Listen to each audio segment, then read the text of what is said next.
विकास आणि लोकांची जी समस्या आहे त्याला विसरून लोक करोडोनी खर्च करत आहे फक्त एक पक्षाला दुसऱ्या पक्षाने पाडलं पाहिजे म्हणून किंवा हारला पाहिजे म्हणून किंवा जनतेचा विकास झाला पाहिजे त्यासाठी कोणीच लढत नाही आहे. तर तो परंपरा झाली आहे. त्यासाठी आपल्याला जनतेला समजून घ्यायला लागेल की कोण आपल्या समस्याला सामोरं नेऊ शकतो, कोण आपल्या समस्यावर विचार करू शकतो आणि आपली आपली जे मतदान करतो आपण एवढं मेहनत घेऊन मतदान करतो त्याचं आपल्याला कुठेतरी चांगलं सोनं करावं लागेल. त्यासाठी आपल्याला पुन्हा विचार करावा लागेल की आपल्याला पार्टी पाहिजे की चांगला विचाराचा माणूस पाहिजे.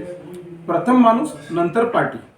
तुम्ही उच्च शिक्षित आहात, प्राध्यापक आहात, तुम्ही विद्यार्थी घडवतायत. काय कुठले मुद्दे आहेत प्रामुख्याने या प्रभागात? खूप सोपं आहे की आपण विद्यार्थी घडवतो. प्रत्येकाला वाटते माझा मुलगा डॉक्टर इंजिनियर झाला पाहिजे, चांगल्या शाळेत गेला पाहिजे, चांगल्या कॉलेजला गेला पाहिजे, चांगल्या प्राध्यापकांनी शिक्षकांनी शिकवलं पाहिजे. खूप चांगले विचार असतात लोकांचे. पण जेव्हा नगर विकासाचा विषय येतो, आपल्या वार्डाचा विचार येतो, गावाचा विचार येतो, तेव्हा आपण हे बघतो की कोण जास्त पैसे खर्च करत आहे, कोण जास्त गाजावाजा करत आहे. पण मला हे म्हणायचं आहे की जेव्हा गाजावाजा करते खूप लोक असतात, पण जेव्हा आपल्याला तो निवडून येतो त्याच्यावर तुम्हाला समस्या ऐकणारा तो एक व्यक्तीच असतो ना, पूर्ण गँग किंवा पूर्ण त्याचा गाजावाजा येत नाही. मला म्हणायचं आहे की ही सर्वसाधारण लोकांची निवडणूक आहे, ग्राउंड लेवलची निवडणूक आहे. जशी ग्रामपंचायत असते, नगरपालिका असते, महानगरपालिकेची निवडणूक आहे. तर मला असं वाटतं जो इथला जो रहिवासी आहे, इथला जो स्थायी व्यक्ती आहे त्याला जास्त माहीत असते की आपल्या प्रभागात कसले प्रॉब्लेम आहे.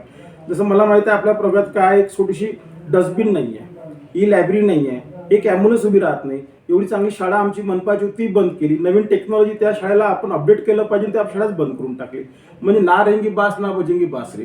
म्हणजे आपण काय केलं ना, जे बेसिक मुद्दे ते संपून टाकले. राहिली गोष्ट हे इलेक्शन. हे इलेक्शन का दिलं आपल्या संविधानाने की आपल्या लोकल लेवलवर चांगली प्रगती झाली पाहिजे, तो वार्ड किंवा प्रभाग सुधारला पाहिजे. पण हे राजनीती मोठ्या लेवलवर जाऊन बसलेली आहे. आपण नॅशनल मुद्दे घेऊन बोलतो की आमचं सेंट्रलमध्ये सरकार आहे, आमचं स्टेटमध्ये सरकार आहे, आमचं NMC सरकार आहे. मग तुम्हाला शाळा बांधण्यापासून किंवा हॉस्पिटल बांधण्यापासून किंवा ई लायब्ररी बांधण्यापासून किंवा चौकात ॲम्ब्युलन्स उभी करण्यापासून कोणी थांबवलं होतं? आम्ही तर थांबवलं नव्हतं. आणि म्हटलेलं आहे मोठ्या जे नेत्यांनी किंवा जे आजचे आपले मुख्यमंत्री आहेत त्यांनी म्हटलं की मी तुमच्यासोबत आहे, आमच्या जे नगरसेवक जे मागचे त्यांच्यासोबत आहे. मग का नाही त्यांनी शाळा बांधली, का नाही त्यांनी हॉस्पिटल उभारलं? आमच्या प्रभागात 5 बेडचं हॉस्पिटल सुद्धा नाही आहे. गोरेवाड्यामध्ये जाऊन पहा कुठल्याच प्रकारचं अत्याधुनिक कुठलंच साधन नाही आहे.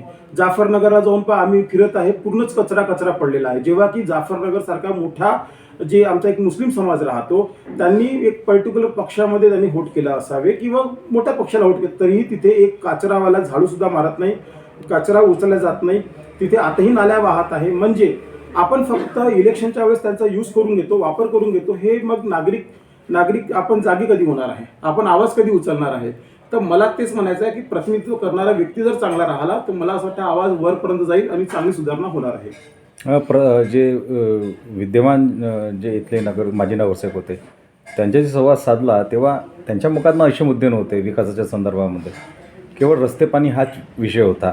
त्यावर तुम्ही काय भाष्य करणार? बरोबर आहे, त्यांचं चुकत नाही आहे. कारण की त्यांना त्यांच्या पार्टीचा विकास करायचा आहे. मुद्दे तेच राहणार, रस्ते, गटार आणि लाईट बत्ती. कारण त्याच्यामध्ये अमाप निधी हा तो वेस्ट होतो किंवा त्याच्यामध्ये खूप सारी कमाई करू शकतात, त्यामुळे तो मुद्दा आहे. एज्युकेशनमध्ये कुठला राहत एक वेळा बिल्डिंग बनणार त्याच्यानंतर ते वारंवार बिल्डिंग बनणार नाही आहे, त्यामुळे त्याच्यामध्ये खूप पैसा खर्च करता येणार नाही किंवा खाता येणार नाही आहे.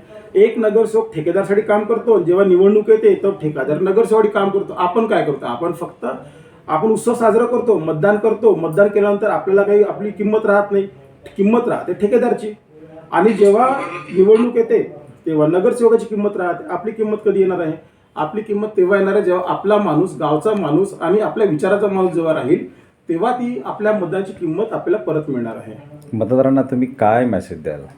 मतदारांना मी मेसेज हाच देणार आहे की NMCचा बजेट हा 5,500 करोडचा असतो. जर 38 प्रभाग आहे, डिवाइड जर केलं तर आपल्याला प्रत्येकी प्रभागाला 150 कोटी मिळतात प्रत्येक वर्षी. नंतर आपल्याकडे आमदारांचा फंड येतो 50 ते 100 करोडचा असावा. खासदारचा फंड येतो सेंट्रल गव्हर्नमेंट, तो 50 ते 100 करोडचा असावा. 300 करोड जर प्रत्येक वर्षाला जर आपल्या प्रभागाला येत असेल तो अहवाल माझ्याकडे आहे, तुम्ही गुगल करू शकता. यू विल गेट द अहवाल budget propose budget for 2025 to 2026. तरी सुद्धा आपण म्हणतो आमच्याकडे फंड नाही आहे, आमच्याकडे पैसा नाही आहे. मग मला हे म्हणायचं आहे, मग हा पैसा जातो कुठे? फक्त ठेकेदार आणि नगरसेवकाच्या पोटात. आम्हाला हे म्हणायचं आहे, आम्हाला आव्हान आहे की तुम्ही जर एज्युकेटेड आणि माझ्यासारखा चांगल्या विचाराच्या व्यक्तीला जर आणून दिलं हा जो प्रभागाचा पैसा आहे आपल्याच कामात येईल आणि जेणेकरून आपला प्रभाग हा सुंदर आणि स्वच्छ दिसेल. एक जर कचरा पेटी तुम्हाला दाखवून दिली तर मी आजच सांगतो की मी प्रचार सुद्धा करणार नाही आणि उभं सुद्धा, म्हणजे ठीक आहे आता उभं झालेलो आहो मी, पण मी म्हणणार नाही की मला वोट द्या. अशा पद्धतीचा प्रभाग आपल्याला आहे.